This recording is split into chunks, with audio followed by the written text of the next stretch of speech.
What is going on, everybody? What a wonderful, wonderful episode this is. We have been thinking about this, we've been talking about it. Now we get to talk about it on air. It's finally here. We just saw HBO's episode 1 of The Last of Us. It premiered last night. And I don't know about you, but I've been thinking about this all day. John watched the episode twice. Tim and his wife watched it together. I know they've been going back and forth on what that looks like. I can't wait to get into all the details here today, and it's going to be awesome. Hopefully, you're joining us live at twitch.tv/thegeekiverse, youtube.com/thegeekiverse, and of course, facebook.com/thegeekiverse. Thank you for joining us here for our chat. We'll keep it spoiler free for the first few minutes, and then we'll dive into a ton of details. And all of us have lots to say. So, of course, with me today, Mr. Baba Yaga, John Fick. John, have you ever been more excited for a TV series? No, not even close. I can't believe it's real. I can't believe it's actually happening. We've heard about this for so long. Like, there's been rumors of The Last of Us. It's going to be a movie. It's going to make a great TV show. It'll make a good this or that, a Netflix series. And I was terrified when we heard all those rumblings because The Last of Us is special. It's precious. We don't want to see it. We know what video game adaptations can be, right? But you say HBO, you say that Neil Druckmann's involved, you give me the director of Chernobyl, I'm all in, and oh man, it's going to be fun to talk about. I'm right there with you. Tim, have you ever been more excited for a series than this, or is this up there? Give me the 101 on that. I'm not sure if excited is a good word here. Nervous, not because it's going to be bad, just because I don't think I'm ready. Me and John talk about this all the time. I am obsessed with The Last of Us so much that I've only played it once because my heart cannot handle the pain. And I was not ready for that first episode, no matter how much I knew it was coming. And I'm just sitting there with my wife, just like, oh God, don't turn her off of this because what's about to happen. Right. But it's so good. I was so excited. So what a weird thing. I was thinking about this the other day. Like, I own this game 3 times over now. Between the PS3, PS4, and PS5 releases, they're all just slightly different, right? So for this to get to where we are and actually be produced, actually release, and we're only 1 episode in, from what we've heard, it's going to be a slam dunk. But episode 1 shows us that video game adaptations can not only be good, but damn, can they get it right? And so far, to see what we've seen, to try to match the energy of an epic, very beloved story such as The Last of Us Part 1, that's a tall task. They have the right people involved, the right money behind it. That's a big deal. Got Pedro Pascal and Bella Ramsey in the lead chair right now, and gotta say, I can't wait to tear into this. So just real quick, why don't we go around spoiler free for the first 2-3 minutes here? Then we'll dive into everything. Nothing's off limits here. So if you have not watched the episode, I encourage you, go do that. You will not regret it, even if this was not on the radar. Bookmark this, come back to it. You can listen to it on podcast services around the globe or rewatch it on YouTube. But I definitely encourage you, even if you've played the game and you know how this goes, don't listen to us yet. Go see it for yourself. Form your own opinion on it. But first impressions, John, again, spoiler free. What did you make of episode 1?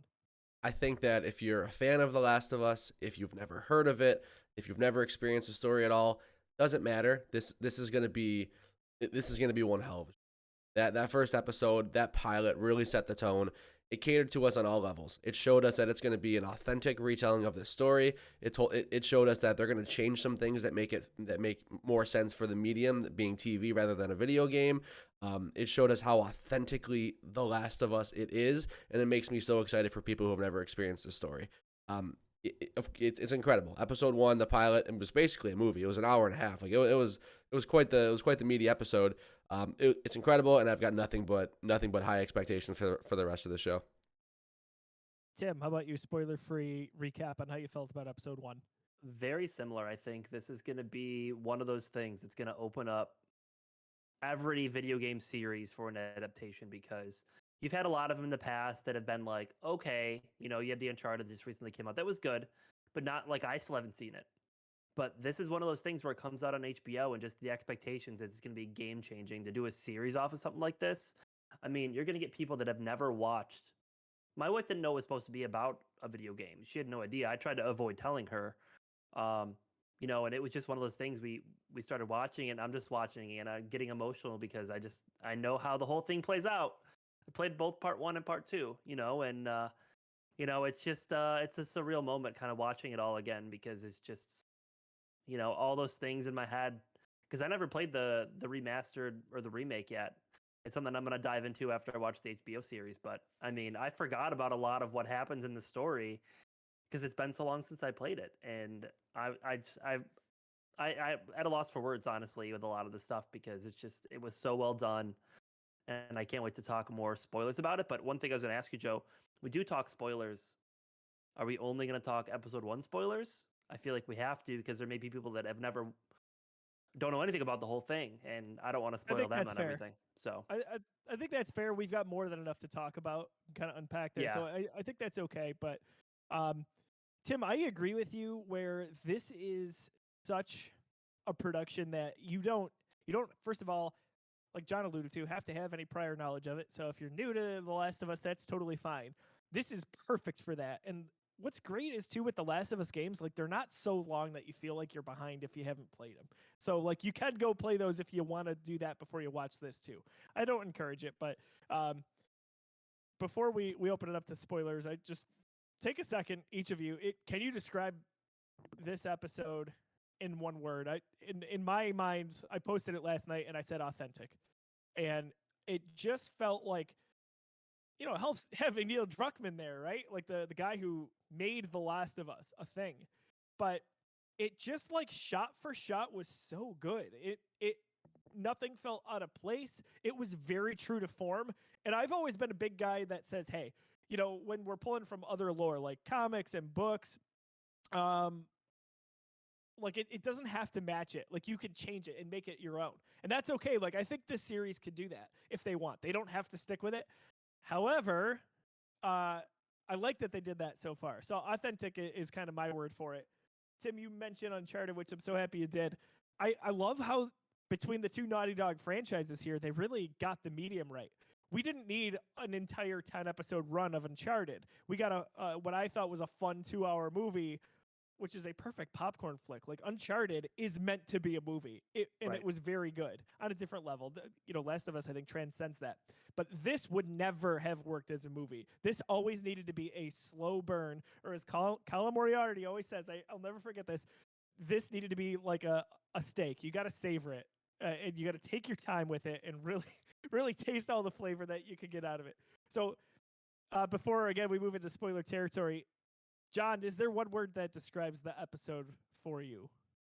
I'm gonna go with validated. I feel validated that I had so much hope and I was so confident that this would be the one. This would be the one video game adaptation that really crushes it. I was hopeful, but I feel validated after seeing that first episode. Using your word, authentic. I'm so glad that they're crushing it the way they're crushing it. I just can't wait for more. But yeah, that's mine. Tim, any other words that describe this for you? Mine is intense. I think that kind of describes everything that happens in the first episode from start to end. Everything's intense, which is supposed to be.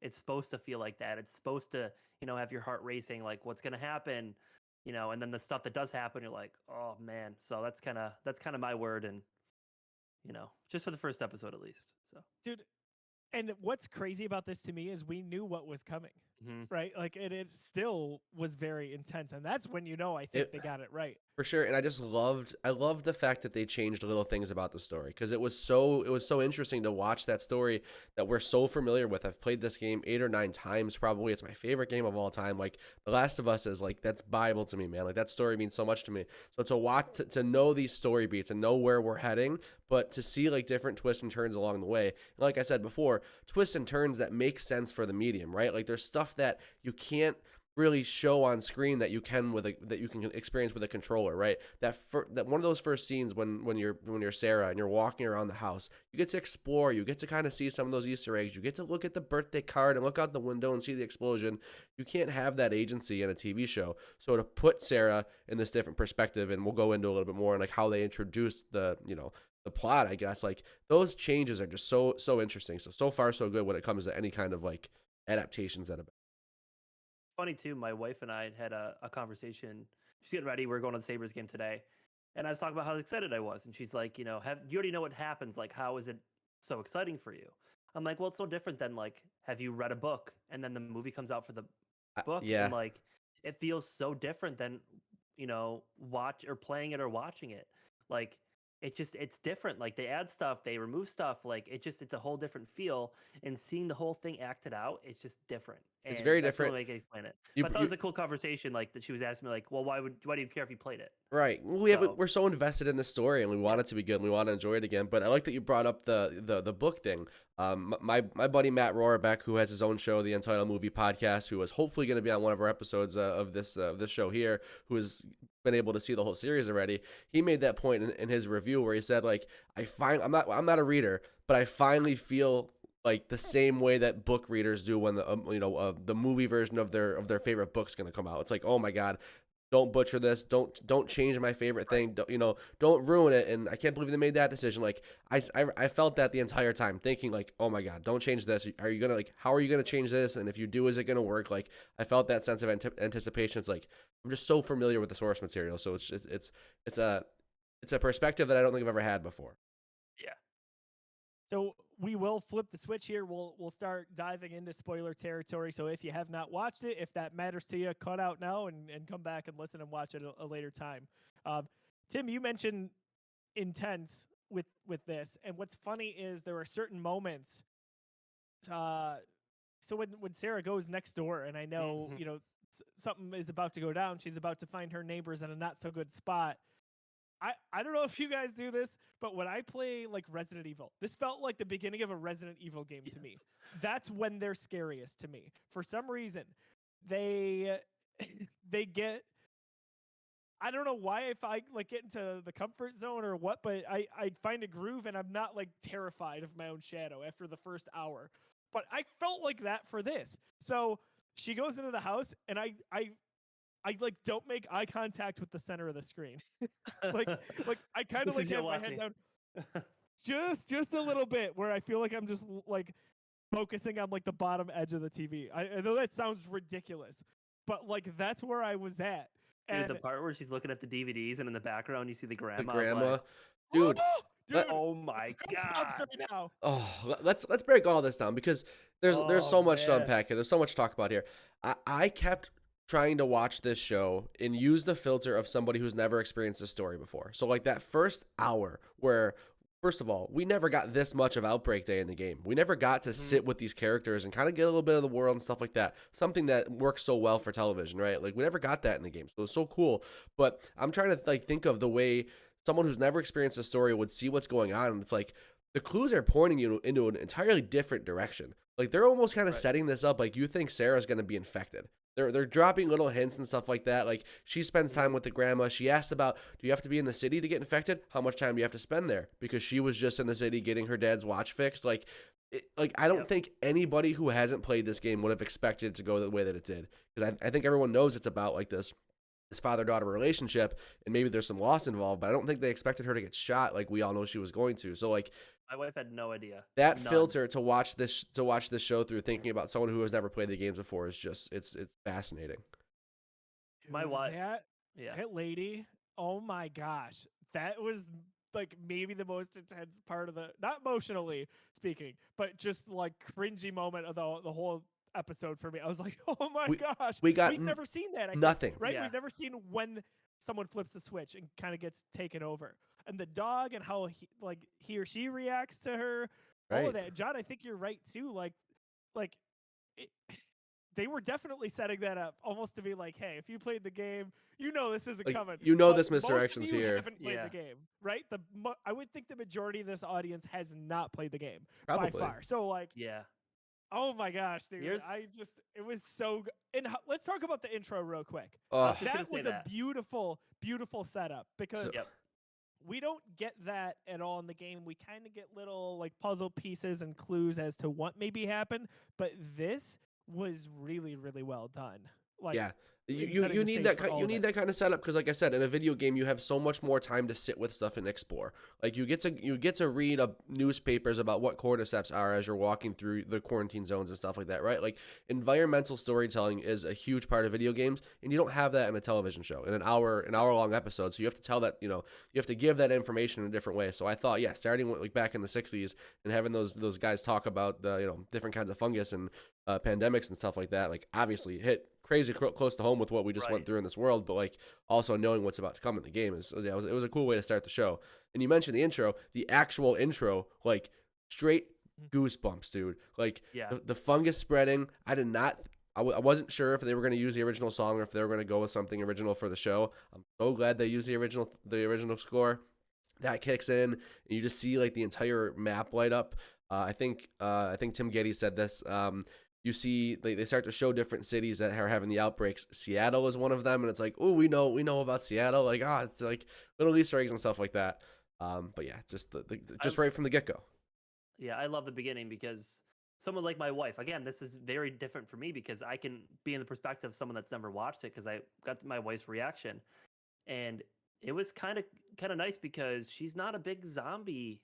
Like that's her first take is like, oh, it's a zombie movie. Like I don't want to watch a zombie movie.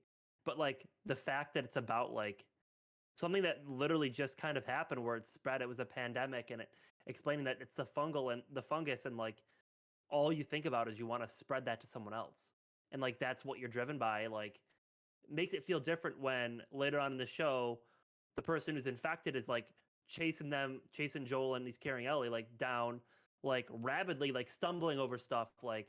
That's probably in the back of her head thinking like, oh, like all that he wants to do is, and spread this. And that's why, because that's your way your brain gets wired, which I thought was a perfect, I mean, not only was it scary shit the way he explained it at the beginning, it just portrayed like how serious it could be. And then it carried in. It was so, I love that they added that in there. And it's an example of something that like we did not get in the game that the show is already doing better. Like how cool is that? Like we're mega fans of The Last of Us. We adore this game, and this new medium is actually being additive. It's not just replicating the story. We're getting some cool new stuff here. So, I love also seeing how dependent Joel was on Sarah. I love seeing like he couldn't function without her, and it just goes to show like how different everything is. And when you kind of get that vibe that he's a good dad, but he's not the best dad. He prioritizes work over spending time with his family, like a lot of little things that a lot of us do, and it just made it feel so much more real. So, dude, Gustavo with that theme, the score right at the beginning, like you said, John, like as soon as they were playing that, I'm like, did they bring him back? And they did, and that really, really helps capture the essence of The Last of Us. Because yes, this is a visual thing, this is a narrative thing, but when you've got the score right, just feels like it, man. It's like if you didn't have John Williams for the original Star Wars. That just totally has a different take on what that feels like, what that vibe is. So it's very, very important. It is one-to-one. Like it is not The Last of Us without that. Like there's just there's such a vibe to The Last of Us. Like you can just show me a screenshot of any zombie apocalypse and I'll know if that one's from The Last of Us, right? There's just like a stylistic, there's a vibe to it, which they nail in the set design of the show as well. But the music is a huge part of that. So let's talk about that too. Like Tim, you said there was kind of like Jamie was not into the idea that it was another zombie show. Yeah, I feel like The Last of Us has always done a really good job of separating itself from that. Agreed. Even though for all intents and purposes, the infected are zombies, right? Like that's what they are. But they just have always stayed away from that. They don't use that word, but they do so in a really nice way, I think, because you could be like, oh my gosh, are we still doing apocalypse TV shows here? Right. This is just. But it's just not about that. They made it way better. For sure. And I agree. I'm a little worried. About the zombies, that's why, right? It's more about the living. It's about the yeah, exactly. And I think that's the spin that even like The Walking Dead tries to use. Like it's not about the zombies. They aren't the real threat. It's the people who are left alive, right? But like not the same though. It's not the same. The Last of Us isn't even about that. The Last of Us is about the characters and the relationships, right? Like it is about Joel and Ellie. That's it. Like there's great side characters, there's great world building, stuff like that. It's about Joel and Ellie, and I do worry a little bit that I'm not going to be able to convince some people to watch it until maybe it has some more profound critic reviews out there, and we're further in through some of these episodes. Because like I think my dad would love this show. I think my dad would adore this show. But trying to sell him on another zombie show right now is a little tough. Like, especially where it's like he only really watches cable and he's not gonna switch inputs because he never switches inputs. He doesn't really even know how to do that. He just watches, Spectrum. So like getting him to flip over to HBO Max and play a show was like that's gonna be a big sell. So I really, I'm a little worried about that, but we'll see. There wasn't really I much don't know, man. zombies in the first one. I mean, aside from the No, beginning. right. I mean, yeah, the whole half of the movie was, was it they're in Boston and all that stuff. So Yeah. so I don't even like. I think if I were to pitch this to somebody, I would not mention the Z word.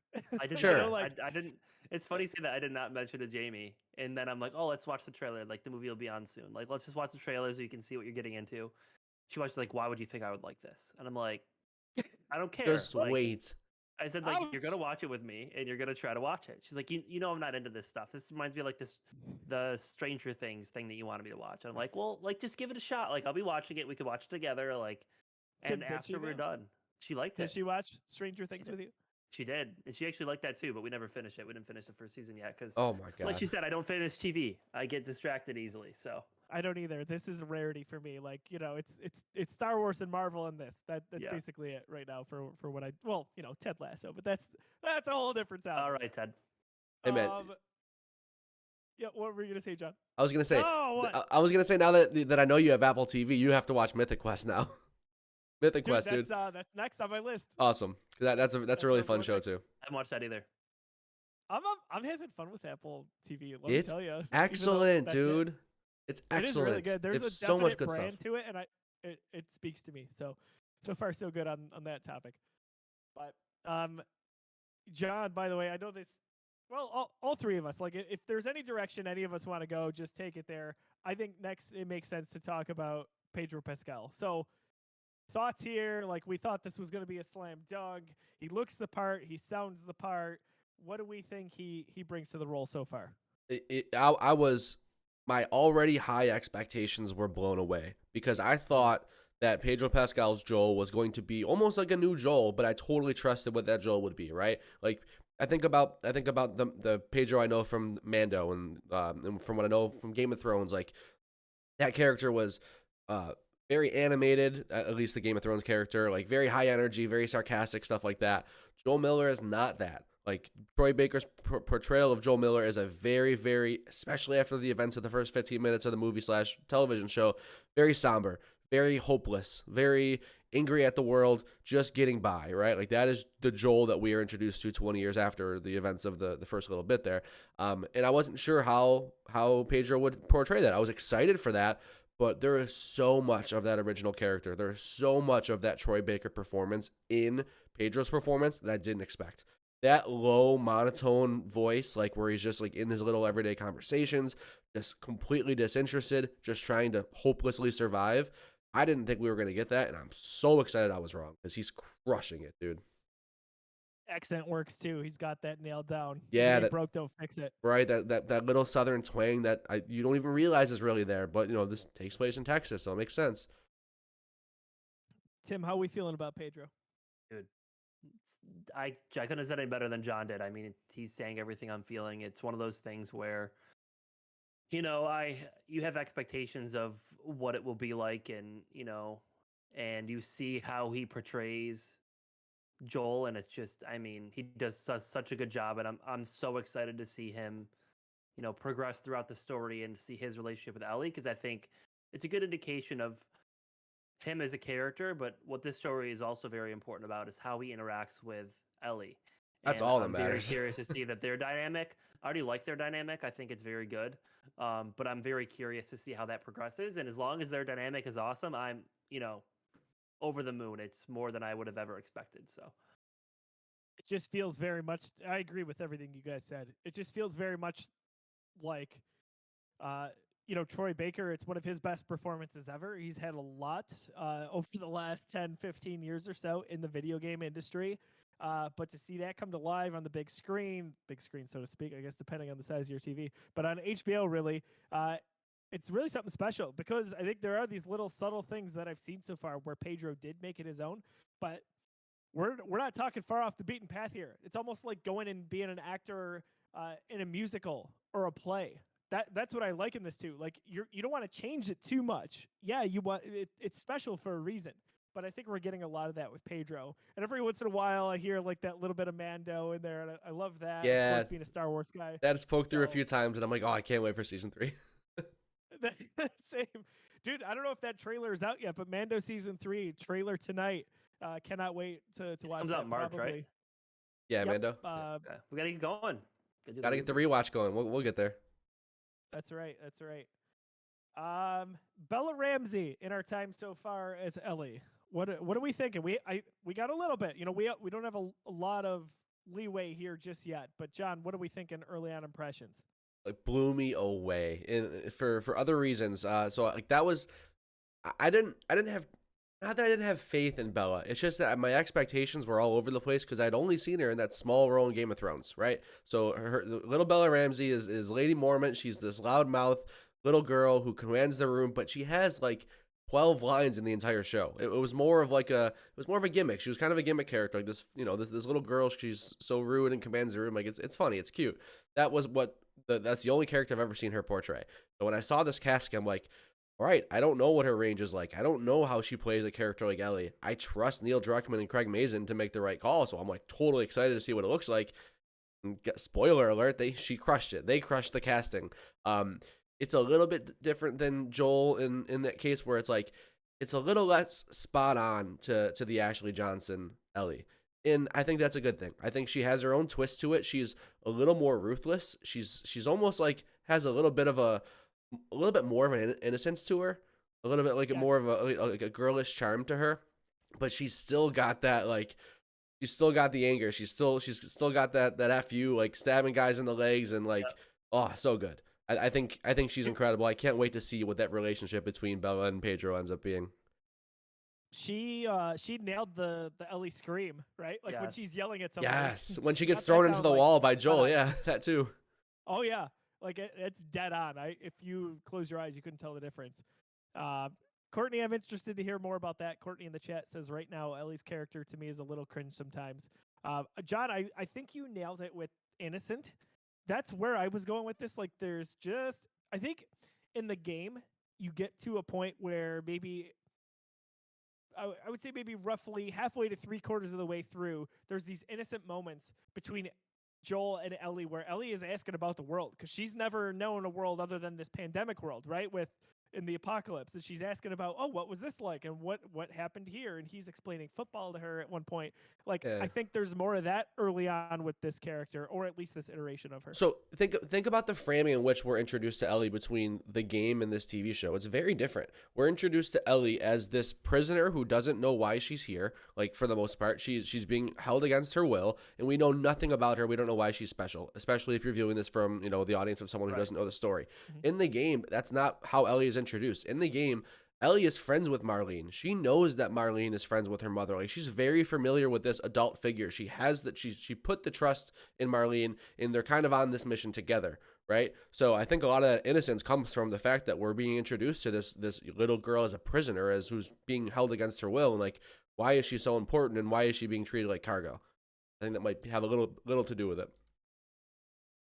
Tim, what are your thoughts on Bella's performance so far? I really liked it. I kind of agree with John in some ways. I think the route they may be going, the vibes that I got is that kind of piggybacking off of a little bit of what Courtney had said, that she's very rough around the edges, can seem very cringy at times. I feel like that's how they want it to be because you can kind of tell when you meet with her, it's kind of like she's putting on this performance a lot of times as a character of like, she does the counts to 10 and says fuck you and like all that stuff, which is awesome. But then you kind of see a glimpse of of her true personality is what they're trying to portray. Is they're in Joel's apartment and he falls asleep and he wakes up and she's like, oh, like I've never been outside before. You have this really like she changes her personality a little bit. And even the innocence towards breaks the end through. of the episode.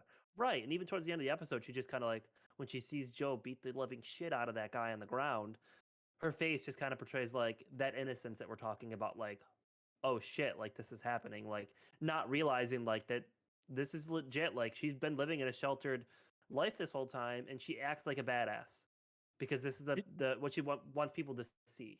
Did you And guys hang out for the last like 5 minutes after the episode? Just Yeah, a little recap. I watched the Mhm. the into Yep. the episode thing. Yeah, I saw that. Yeah.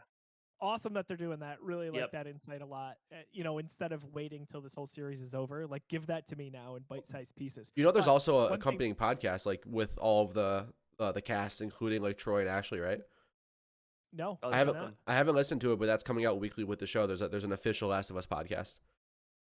Oh, that's really cool. Yeah, no, I'll have to check that out. But they reference that scene, Tim, in this kind of commentary afterwards, and I love stuff like this, right? We always talk about it on Star Wars. I'm like, hey, did you notice that parallel? Well, they did this. They baked this right in. When Sarah sees Joel kill who he kills early in the movie, she's like horrified, right? But this is Right. new. The pandemic is not a thing yet there. When Ellie sees it, there's almost like this, all right, this dude can play kind of thing. There wasn't as much of a horrified expression. And I like that he made that contrast there because it gave us, kind of motivation, or I guess Joel motivation on why he was going to do that there. He had Right. this flashback to what happened all those years earlier. And even though him and Ellie were not really close or tight yet, they don't really know each other, he wasn't going to let it happen again. It was So his chance. That kind of, It was his chance to do the right thing in that moment that he never got 20 years ago. Like that is like Right.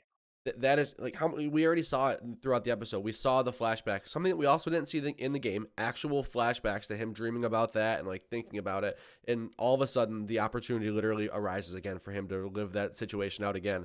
And we see that the man that Joel has become, like he is ruthless, he is aggressive, Yep. and he is going to kill this guy. And they talk about that a few times earlier that, everyone's afraid of Joel and all that stuff. And that was the first time that, and then even Marlene was like, I know what you guys are capable of. And I think that was Yeah. Ellie like saying, okay, this is what you're capable of. you I know? love and I love those changes to like the interaction with Robert and how like he doesn't matter. Like in the game, Robert was kind of built up as the first kind of boss of the game. Like Robert's like this Right, big yep. bad. He screwed you over. He screwed you over, and now we have to go find him. But like he's dangerous. Watch out. It didn't work for this narrative. Like you can't tell that story. You can't go through shipping containers and take out a bunch of guys because it doesn't fit in the narrative when you're not playing Yeah. it. Right. So it's just Could you cool. imagine seeing that, like just shooting from between Right. containers and like Exactly, like that, it doesn't work and stuff like that. They did do a bunch of really cool stuff shot wise to like there are some shot for shot like remakes Mhm. of the game in the show. Like the truck scene when they're pulling up to the one fork in the road, I saw like a comparison. It's the same thing. All the text is the same. All the framing is the same. There's one shot when Joel goes to grab something out of his bag, and it's the same shot, angle, everything as if you were to start crafting something in the game. Like how you get down on one knee and go in your backpack and start crafting. Like Oh, yeah. obviously done that like there on That's purpose. awesome. That kind of stuff has been so cool to see because like you can't do too much. You can't because this is the 9 p.m. time slot HBO primetime show. This is their Game of Thrones right now. Like you can't Right. you can't cater to the video game audience too much. But they did it so perfectly. Let's talk about that. You said shot for shot. My buddy Rob has been posting on Facebook just like screenshots, but he's replaying The Last of Us Part 1. So he's doing the PS5 version right now. And he's taking screenshots of it and he's matching them up to the show, and it's just so cool. But I feel like we're joking like, oh, they can't like have a full shootout and this whole sequence, it doesn't translate, right? That's part of why it's a game versus a TV show. But I don't know about you guys. I, in my head, was like just a minute ahead watching the show last night. Like, okay, so this comes next, and then this happens. Just having played the game 3 times Right. through now, Right. like it was really awesome, and they It's did cool. a really nice job of that because I It was would, awesome. as a longtime Last of Us fan, like just it was really special. It felt like, all right, this should be an hour and a half first episode. They're not cutting corners. They're yes, they have to fit it in where it makes sense from a narrative standpoint and adapt it to TV, but they've got some freedom to do what they need to do here, and so far it's worked. It is, and I'll say one of my favorite adaptations so far. One of my favorite changes to the story is what were Joel and Tess looking for? Why were they trying to find Robert? Like, what were they trying to buy? In the game, they're just trying to buy a bunch of guns, and there's really no reason behind that. There's no plot progression there. It's like Right. we live in this quarantine zone. We need guns. That's what we're trying to do. In the show, they're trying to find Tommy. We haven't heard from Tommy in 3 weeks. That's very different than the show. Than the game. In the game, Joel and Tommy have burned bridges. We know where Tommy is. We know Tommy has his settlement camp. We know that he was with the Fireflies for a little bit and he tailed off, whatever. Tommy's safe, but he's not with Joel anymore. They kind of have a burnt bridge there. Very, very different aspect in the show, which makes me excited because we're probably going to see more of Tommy and maybe a little bit sooner. Maybe not sooner, but we're maybe going to focus on that relationship a little more. I wouldn't be surprised if we even get like a good amount of flashbacks of that relationship. But that so far, I'm like, you've changed not a key aspect of the game, but certainly a plot point, and I love it. I'm curious. How Oh god. I was gonna say, how about Tommy early on though? That's another spot on accent and it's so just cool. the dialogue, all of it. And that's more like we got more time to sit with that relationship. We didn't get the first time we met Tommy in the game was after the outbreak when he comes to the house and he saves Sarah and Joel. Like, get in the car, like, let's go. First time we hear Tommy's voice is in the car and they're trying to escape the city.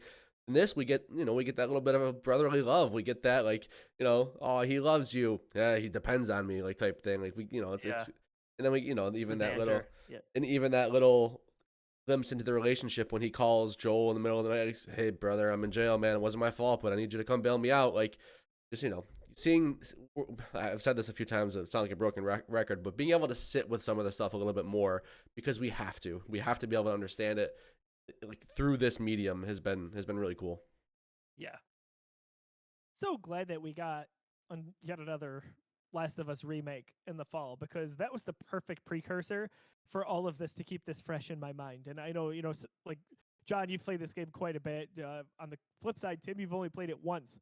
But I feel like I have to play something. Last of Us Part 1 twice. Sorry. Okay. Oh, I gotcha. Yeah, that one twice. I feel like I have to see something a few times for it to really stick. That's just how I am. Some people could see things once and know every word, but like that was the perfect thing for me because it kind of whet my appetite. Obviously, that was done on purpose, right, to build some hype for the remake as well as the HBO show in tandem. But again, I'm going to sound like a broken record. It's just all been right so far. Like, there have not been missteps, in my opinion. I don't remember the last time since, I don't know, maybe like, and this is a tired comparison at this point, but like since maybe like Endgame, where something has like been so perfect and I've been so excited to talk about it that I've kind of had like just butterflies in my whole in my stomach the whole episode. Like this episode, this podcast we're recording, like every time I'm talking about something we just watched yesterday, like I'm so giddy about it because it was so good. It was so much fun.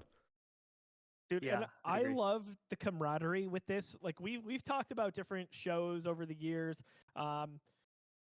whether it's in the Geekiverse or outside of it, but like it's well known that I just could not stand Game of Thrones. Like, as much as I love the idea of that being an event every week, water cooler talk, I just could not get there. I love the camaraderie though, like whether it's coworkers or friends or people who I know have no idea about the video game who want to jump into this, or hey, my dad always goes to the movies with us, all that good stuff. Speaking of which, we got our Ant-Man tickets tonight, so that's kind of exciting. Yeah. But like, I love the thought that everyone watches this. People you haven't talked to in ages text you because they have a feeling, hey, are you going to watch The Last of Us? And then you talk about it the next day, which is what, today. That's where we're at.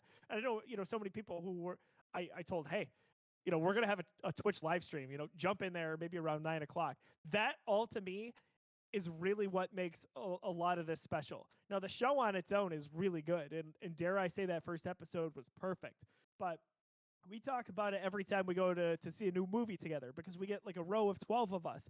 What partially makes that fun is the energy and just the friendships and, oh my gosh, did you see that moment? It's like going to a Bills or Sabres game together. It's so much more fun when you do that together, when it's positive. And I think that's where we're at with Last of Us. Like, I look forward to this every single week.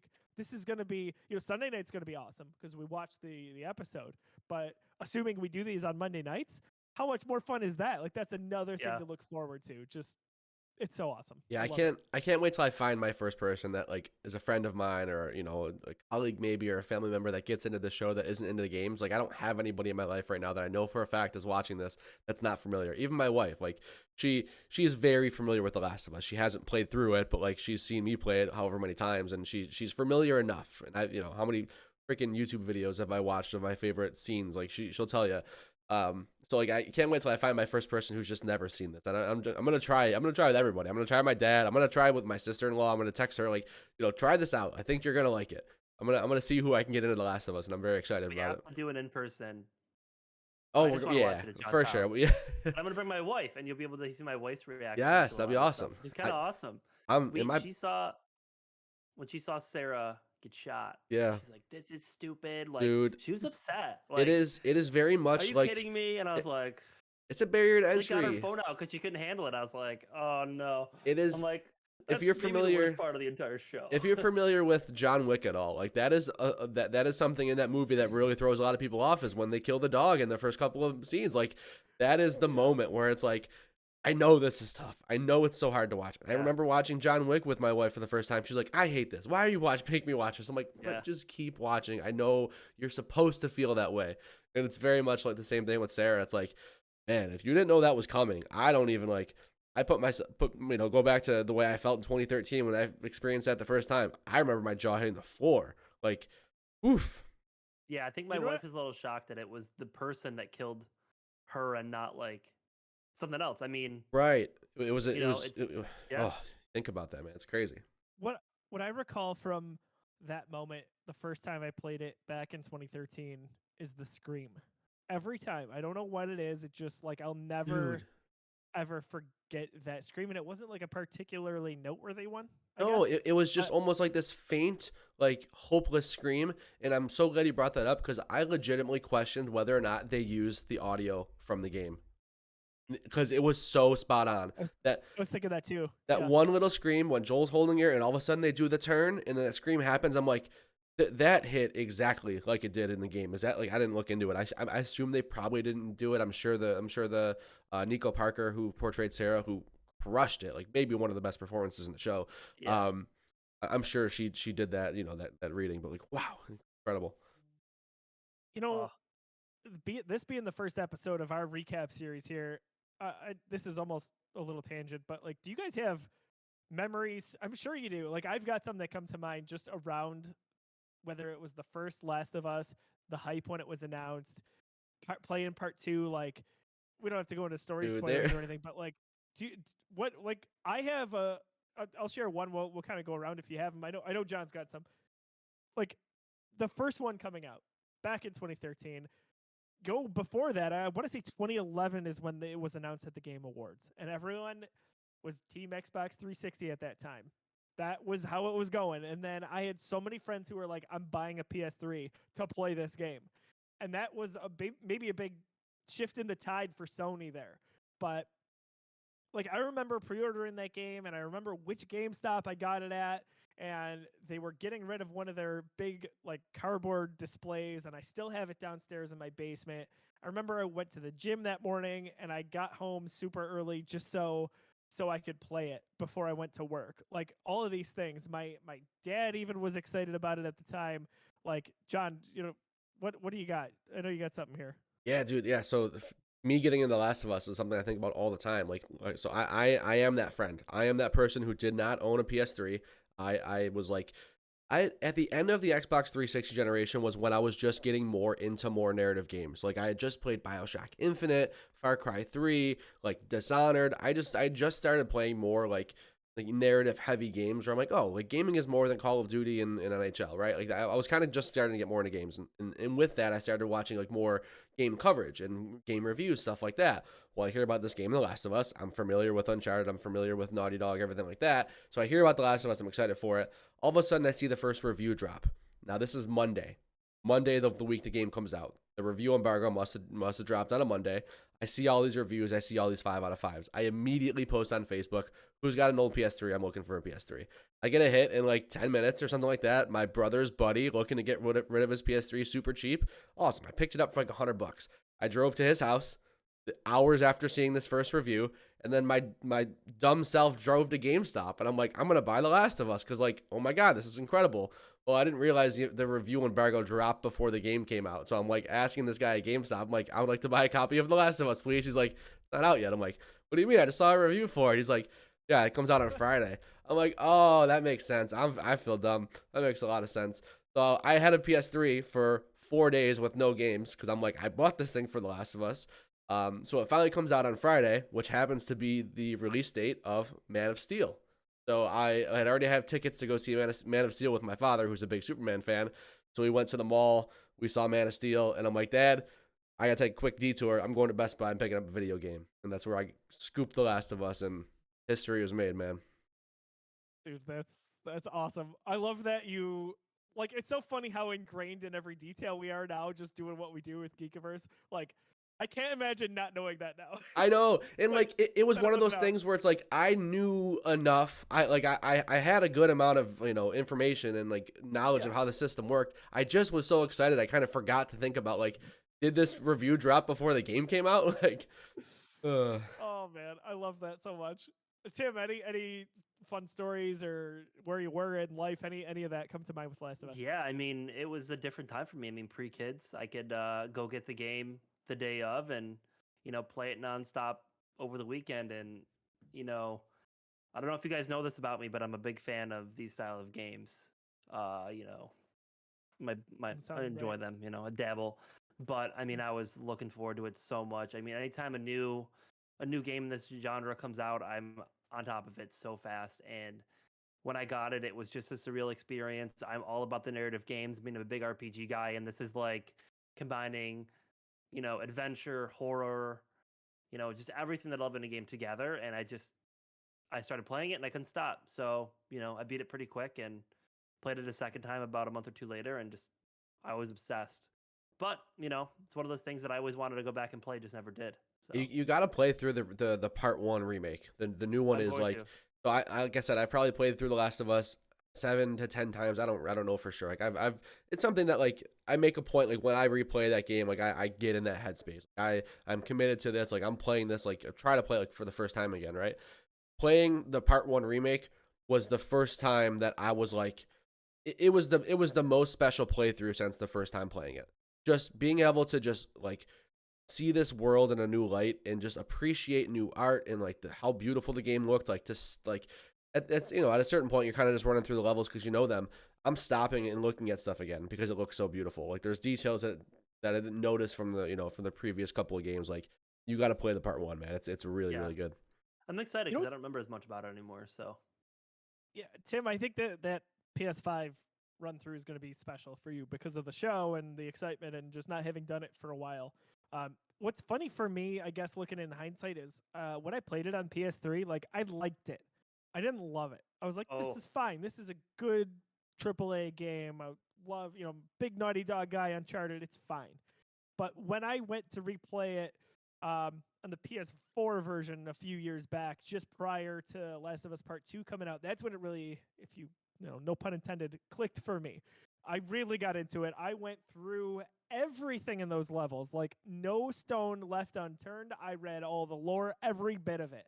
And I did the same thing in the fall, this past fall with the PS5 version. I platinumed the game, everything. I could not get enough of it. And I feel like beginning to end, it was only a few days. I played it just so fast. It was all I could think about.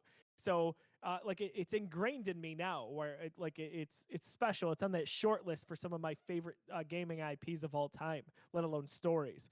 My last story here on Last of Us is, I know I've mentioned it on Busy Sticks. Busy Sticks is our all gaming podcast. We're going to record that after this, so hang out if you're interested in that. But I got to go to E3 a few times, and in the most recent one, it was the one where they revealed gameplay for The Last of Us Part 2. We had press access. It was really cool. I got to go behind the scenes. I was in that chapel that they built. If go watch the video for this E3. Sony was just off their rocker with awesome stuff for this and Ghost of Tsushima. So we don't know what's going on. The lights go dim. I'm like, oh my gosh, I feel like I'm in that scene in Kingsman in the church. Like, are we all gonna like attack each other? So the lights come on, and then there's one spotlight, and it's just on Gustavo, and he just starts playing, and he plays for a solid 3-4 minutes. Out comes Sean Layden, and then Neil's sitting there, and they play the trailer, and then they start showing some of the behind the scenes stuff, and that was so special to be able to sit there and just knowing this is a game that I love so much, and it's so special. I think it's something you never forget. So love to hear from you guys as well in the chat if you've got any memories. That is the most jealous I have ever been of you. tell that story. I like would kill to be in that room. That is that was when I'm just full blown Last of Us fanboy at that point. Like I had watched the teaser trailer for part two probably 100 times, waiting for the second trailer. Like, okay, this is E3, this is it, and to see it start off like that, and to see that little that room they built, and like, oh my god, the fact that you were there is incredible, dude. It was Yeah. so crazy. They did told us nothing. We basically met outside of there. It was this like locked auditorium, and then they wisp you in, and we all stood there for a while. Everyone's like, we have no idea what's happening. We don't know what game we're gonna see. They didn't tell us. And then when Gustavo starts playing, you're like, oh, got it. So this is a really weird, interactive, almost E3 for Sony. And then the next one, they wisp you away to like another room. You go over this bridge across this highway, and it was so weird. You go into almost like another auditorium, and what was it? It was just like screens everywhere of the fields from Ghost of Tsushima, and we didn't know much about that game at that time, and they showed us, and it was so bizarre, but it was so memorable for Sony. So yeah, really nice memories there. I hope they do something like that again in the future if we ever get another similar style event. It'd be I incredible. gotta go to E3 so bad. I want to go. Yeah, for sure. Good times. Anything we're missing? Is there anything that you thought you wanted to see better in this episode? Like nitpicks, anything at all? Like what have we not covered anything? That I you have wanted to one talk nitpick. about? I have one nitpick. It was just a timing thing. It was just after Joel, Tess, and Ellie they get caught by that soldier, right? And that whole interaction goes down. The timing on the reveal. Again, I'm watching this show through the perspective. I'm trying to think about like someone who's never seen this before, and I'm like waiting for how they're going to reveal that Ellie's been bitten, because they have not talked about that yet. Like I think even in the game we may have even known that before. Maybe not. That might have been the reveal there too. But I'm waiting for this big reveal that Ellie's bitten, and they really rushed that. And going back and watching it for the second time, I understand what they're going for. It was supposed to be chaotic. It was supposed to be this thing where you're still fixated on Joel, and you're watching the way that Joel's reacting to have just murdered this man with his bare hands, and that's a background conversation. And Tess is freaking out, but we have to make our way down and escape. But I'm like, I wish they would have stayed on that a little bit more. I wish they would have really nailed that home a little bit harder, that like she's infected and she's been infected for weeks, and like this is the point of this whole story. Did it almost seem like a throwaway comment?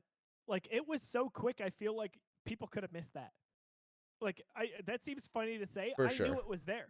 But like I could have gotten up and like went to the fridge quick or something. You kind of had to listen what for it. Yeah, you had to listen Yeah. for what she was saying. Like her and Tess were kind of talking over each other. And again, I think it was supposed to be super chaotic because it's a very chaotic scene. They get the hell out of there. But I think it was a pacing thing that if you hadn't played the game, you may have not felt the gravity of what you just heard. I feel I'm like with you.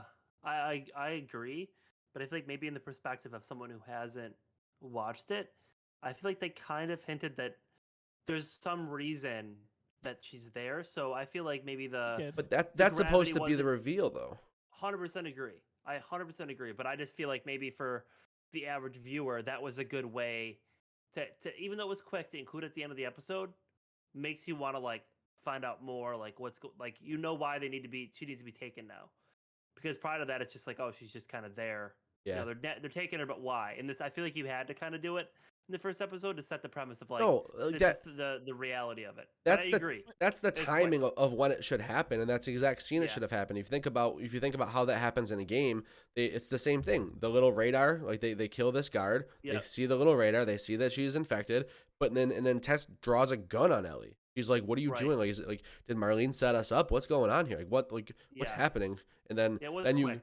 yeah, you get more of the, I don't know. There's missing a little bit of gravity, but I guess we'll see if they. think it should have been dramatized a little bit more to pause in that minute there and be like, what? You said what? Like they could even almost like the slow roll curtain or zooming in on Pedro real quick to be like, what did she just say? Like Right. I feel like again, nitpick, but they could have emphasized that a lot more, because this is the reason they're about to go on this journey. That's it right there, right? Like that's why they're doing what they're doing, at least to start. So I'm super curious with if you. they'll start off the next episode going more into that. Like once they get to a safer area, They're if it gonna have to evolves address into it, something more. for sure. Like a good 10 to 15. But again, a good 10 to 15-minute monologue. They get somewhere safe, and then she pulls her gun out and be like, "What the hell's going on? Like, you're infected. Like, There's a good chance. did Yeah, she set us up?" Like, there could be more of that in the next episode, possibly, because they were being rushed out by the people coming. So it's a good possibility that may happen. But I for agree. sure. I agree that there's a good chance that they do replay that scene that I just talked about once they've once they've gotten somewhere different. Yeah, it could be more of a, hey, this is why. We'll explain more in the next episode because we don't have enough time to put another 25 minutes of explanation. So we'll see. We'll see what happens. So And That's true, if but that's our only nitpick, then man, what a Yeah, pilot, we- what a yep. premiere. yeah, for sure. And I'll tell you just my last thought here. The one shot I think that really made me go, "Oh my goodness," was the shot towards the end, the pan up of that leaning tower, that leaning Me, building, because dude. that is ripped out of the game and burned into my memory. When you talk about nailing the set design and nailing the world, like that is the one scene that is like, oh my god, they didn't just nail the tight corridors and the slummy streets of Boston, which is probably easier and cheaper to do. They nailed the big thing too. They nailed Yep. the skyscraper in Boston, which is like, yeah, how many times did we walk through those parts of the game and just press down on the thumbstick and stare? I'm sorry for you guys, press up on the thumbstick and stare Oh, I at that thought thing. you reversed it. Oh God, Uh, gets out of the bag. well, that's A actually lot of people isn't it know. bizarre? Like I literally didn't even think about that. I'm like I'm replaying how to press do it. down to I'm look up. pressing down. I thought he meant like he clicked R3. No, I just Oh, no. I That's forgot how I took that. I forgot that I'm broken. I think my favorite part of the whole show was when Joel and them were driving to get away from the house, trying to go through and like Yeah, drive to the city, like all the chaos, everything. I just thought you're like in the perspective of the front seat of the vehicle, looking out the just like in the game, and it was so awesome. So Well, if that's all we got, that would have been fine. But guess what? We got 9 more weeks of this coming up. So that's Yep. really cool, guys. More Last of Us on the way. We're going to be doing this recap discussion every week. We hope you'll join us, whether you watch it live on Twitch, Facebook, or YouTube, or listen back in podcast form on podcast services around the globe. If you want to hang out live, we are going to take a quick break. We're probably going to talk about the Mandalorian trailer for a minute, and we're also going to be recording Busy Sticks, where we're finally recapping our 2022 games of the year. No controversy there whatsoever. Clear winner. That is it. And maybe some afterthoughts after that, but we'll see what that night brings us. So, guys, we did it. We got to episode 1 of The Last of Us. I can't believe we're talking about it. It's one Can't of those wait. things you almost don't think Crazy. it's ever going to come out, Yep. Like, it's a pipe dream. Video games, they always get optioned into movies and TV shows for what feels like decades on end. But I gotta say, if HBO can do this with The Last of Us from what we've seen so far, I can't wait to see what God of War is going to look like a few years down the road. So Agreed. Yeah. Agreed. I think was we're just thinking about like if they didn't if I had to pick something other than The Last of Us for them to do this with, I don't know what I'd pick. I I'd have to you were think just about that for thinking next episode. of like game of the year, so you were thinking of God of War. interesting.